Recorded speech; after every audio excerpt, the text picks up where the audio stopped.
നമുക്കിന്നൊരു വെറൈറ്റി മീൻകറി ഉണ്ടാക്കുന്നത് എങ്ങനെയാണെന്ന് നോക്കാം. അതിനായി ആദ്യം പച്ച വെളിച്ചെണ്ണയിലേക്ക് തക്കാളി, വെളുത്തുള്ളി, പച്ചമുളക്, ഇഞ്ചി ചേർത്ത് നന്നായി വഴട്ടുക.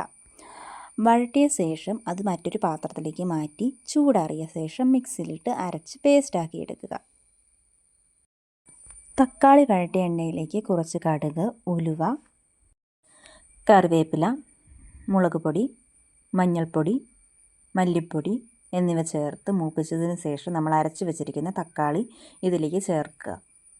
അതിലേക്ക് പാകത്തിന് വെള്ളം ഒഴിച്ചതിന് ശേഷം വാളൻപുളി ഇട്ട് വെച്ച വെള്ളവും പുളിയും അതിലേക്ക് ഇടുക. ഇതൊന്ന് നന്നായി തിളച്ച് വരുമ്പോഴത്തേനും നമുക്കിതിലേക്ക് മീൻ ചേർക്കാം. ഞാനിവിടെ എടുത്തിരിക്കുന്നത് അയലയാണ്. നമുക്ക് നന്നായി തിളച്ച ശേഷം ഓരോന്നോരോന്നായി ഇതിലേക്കിടാം.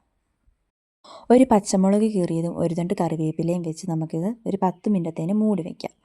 അതിനുശേഷം തുറന്നു കഴിയുമ്പോൾ നമ്മുടെ സ്വാദിഷ്ടമായ മീൻകറി റെഡിയായിട്ടുണ്ടാവും.